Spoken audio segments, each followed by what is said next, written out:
ಧರ್ಮಸ್ಥಳದಲ್ಲಿ ನೂರಾರು ಶವವನ್ನ ಹೂತಿಟ್ಟಂತಹ ಪ್ರಕರಣ, ಶವವನ್ನ ಮೇಲಕ್ಕೆತ್ತುವಂತಹ ಪ್ರಕ್ರಿಯೆಗೂ ಕೂಡ ಎಸ್ಐಟಿ ಸಿದ್ಧತೆ ಮಾಡಿಕೊಂಡಿದೆ. ಕೆಎಂಸಿ ಆಸ್ಪತ್ರೆಯ 4 ವೈದ್ಯರ ತಂಡ ಈಗಾಗಲೇ ಧರ್ಮಸ್ಥಳಕ್ಕೆ ಆಗಮಿಸಿದೆ. ಧರ್ಮಸ್ಥಳದಲ್ಲಿ ಅನಾಮಿಕ ಗುರುತಿಸಿದಂತಹ ಜಾಗದಲ್ಲಿ ಶವವನ್ನ ಹೊರತೆಗೆಯೋದಕ್ಕೆ ಈಗ ಪ್ರಿಪರೇಷನ್ ಆರಂಭ ಆಗಿರುವಂಥದ್ದು. ಅದಕ್ಕೆ ಕೋರ್ಟ್ನ ಸಮ್ಮತಿ ಬೇಕಾಗುತ್ತೆ. ಕೋರ್ಟ್ನ ಸಮ್ಮತಿಯ ನಂತರ ಭೂಮಿಯನ್ನು ಅಗೆಯುವಂತಹ ಕೆಲಸ ಆಗುತ್ತೆ. ಅದಕ್ಕೂ ಮೊದಲು ಧರ್ಮಸ್ಥಳದ ಗ್ರಾಮ ಪಂಚಾಯಿತಿಯ ಬಳಿ ಎಲ್ಲೆಲ್ಲಿ ಈ ಹಿಂದೆ ಅಂದರೆ 2006ರ ಹಿಂದೆ ಅನಾಥ ಶವಗಳನ್ನು ಮಣ್ಣು ಮಾಡಿದ್ದಾರೆ ಅನ್ನುವಂತಹ ಡೀಟೇಲ್ಸ್ ಕೂಡ ಇದೆ. ಆ ಡೀಟೇಲ್ಸನ್ನು ಈಗ ಈ ವ್ಯಕ್ತಿ ಕೊಟ್ಟಿರುವಂತಹ ಮಾಹಿತಿಯನ್ನು ತಾಳೆ ಹಾಕುವಂತಹ ಕೆಲಸ ಆಗುತ್ತೆ. ಅದಾದ ಮೇಲೆ ಭೂಮಿಯನ್ನು ಅಗೆಯುವಂತಹ ಕೆಲಸಕ್ಕೂ ಕೂಡ ಸಿದ್ಧತೆಯನ್ನು ಮಾಡಿಕೊಳ್ಳಲಾಗ್ತಿದೆ.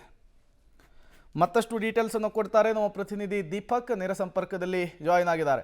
ದೀಪಕ್, ಮೊದಲ ಹಂತದಲ್ಲಿ ಈ ಅನಾಮಧೇಯ ವ್ಯಕ್ತಿಯನ್ನು ವಿಚಾರಣೆಗೊಳಪಡಿಸಲಾಗಿತ್ತು. ಎರಡನೇ ಹಂತದಲ್ಲಿ ಈಗ ಸ್ಥಳ ಮಹಜರಿನ ಪ್ರಕ್ರಿಯೆ ನಡೀತಾ ಇದೆ. ವಾಟ್ ನೆಕ್ಸ್ಟ್ ಅಂತ ಹೇಳಿ ಮುಖ್ಯವಾಗಿ ಭೂಮಿಯನ್ನು ಅಗೆಯುವಂತಹ ನಿಟ್ಟಿನಲ್ಲಿ ಯಾವ ರೀತಿಯ ಸಿದ್ಧತೆಗಳಾಗ್ತಾ ಇದೆ? ಇವತ್ತೇನೆ ಆ ಪ್ರಕ್ರಿಯೆಗೆ ಚಾಲನೆ ಸಿಗುವಂತಹ ಸಾಧ್ಯತೆ ಇದೆಯಾ, ಹೇಗೆ ಅಂತ ಹೇಳಿ? ಇವತ್ತು ಆ ಪ್ರಕ್ರಿಯೆಗೆ ಚಾಲನೆ ಸಿಗುವಂಥ ಸಾಧ್ಯತೆ ಬಹಳಷ್ಟು ಕಡಿಮೆ ಅಂತ ಅನ್ನಿಸ್ತಾ ಇದೆ ಪ್ರೇಮ್. ಯಾಕಂತಂದರೆ ಇನ್ನಷ್ಟೇ ಕೆಲವಷ್ಟು ಜಾಗಗಳ ಮಹಜರು ಮಾಡುವಂಥ ಪ್ರಕ್ರಿಯೆಗಳು ನಿನ್ನೆ ಲೇಟ್ ಆಗಿರುವಂಥ ಕಾರಣಕ್ಕೆ ಇವತ್ತು ಮುಂದುವರಿಯುವಂಥ ಸಾಧ್ಯತೆ ಇದೆ. ಗಂಟೆ 11 ಕಳೆದರೂ ಕೂಡ SIT ಕಚೇರಿಯಿಂದ ದೂರುದಾರ ವ್ಯಕ್ತಿಯನ್ನು ಇನ್ನೂ ಕೂಡ ಹೊರಗೆ ಕರ್ಕೊಂಡ್ಬರಲಾಗ್ತಾ ಇಲ್ಲ. ಅದಕ್ಕೆ ಸಂಬಂಧಿಸಿದಂತೆ ಎಲ್ಲ ದಾಖಲೆಗಳನ್ನು ಸಂಗ್ರಹ ಮಾಡುವಂಥ ಮತ್ತು ಸಹಿ ಮಾಡುವಂಥ ಕೆಲಸಗಳನ್ನು ಮುಂದುವರಿಸಿದ್ದಾರೆ SIT ಅಧಿಕಾರಿಗಳು.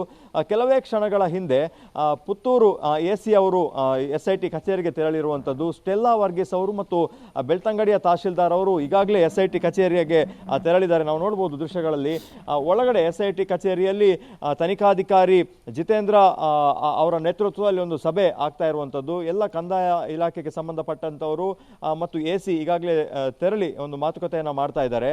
ಆ ಮೀಟಿಂಗ್ನ ಸಂದರ್ಭದಲ್ಲಿ KMCಯ ವೈದ್ಯರನ್ನು ಕೂಡ ಕರೆಸಿದ್ದಾರೆ. ಯಾಕಂದರೆ ಅಲ್ಲಿ ಆ ಸ್ಥಳದಲ್ಲಿರುವಂತಹ ಕಳೆಬರವನ್ನು ಮೇಲೆತ್ತಬೇಕಾದ್ರೆ ಅಥವಾ ಹೂತಿಟ್ಟಂತಹ ಶವದ ಜಾಗದಲ್ಲಿ ಪ್ರಕ್ರಿಯೆಗಳು ನಡೆಸಬೇಕಾದ್ರೆ ಅವರ ಸಹಾಯ ಕೂಡ ಬೇಕಾಗ್ತದೆ. ಹಾಗಾಗಿ ಅವರನ್ನು ಬೆಳ್ತಂಗಡಿ ಪೊಲೀಸ್ ಠಾಣೆಗೆ ಇವತ್ತು ಬೆಳಗ್ಗೆ ಕರೆಸಿಕೊಳ್ಳಲಾಗಿದೆ. 4 ವೈದ್ಯರ ತಂಡ ಬಂದಿರುವಂಥದ್ದು. ಅದರ ಜೊತೆಗೆ ಫೊರೆನ್ಸಿಕ್ ಲ್ಯಾಬ್ಗೆ ಸಂಬಂಧಪಟ್ಟವರು ಕೂಡ ಬಂದಿದ್ದಾರೆ. ಅಂದರೆ ಈ ಪ್ರಕ್ರಿಯೆ ನಡೆಯುವ ಮೊದಲು, ಯಾಕಂದರೆ ಸುಮಾರು 20 ವರ್ಷದ ಹಿಂದಿನ ಪ್ರಕ್ರಿಯೆ ಆಗಿರೋದ್ರಿಂದ ಅದಕ್ಕೆ ಬೇಕಾದಂಥ ಎಲ್ಲ ಪೂರ್ವ ಸಿದ್ಧತೆಗಳನ್ನು ಅಧಿಕಾರಿಗಳು ಮತ್ತು ಸಿಬ್ಬಂದಿಗಳು ಮಾಡ್ಕೊಳ್ಬೇಕಾಗ್ತದೆ. ಆ ಒಂದು ಮೀಟಿಂಗ್ನಲ್ಲಿ ಈಗ ತೊಡಗಿಕೊಂಡಿರುವಂಥದ್ದು.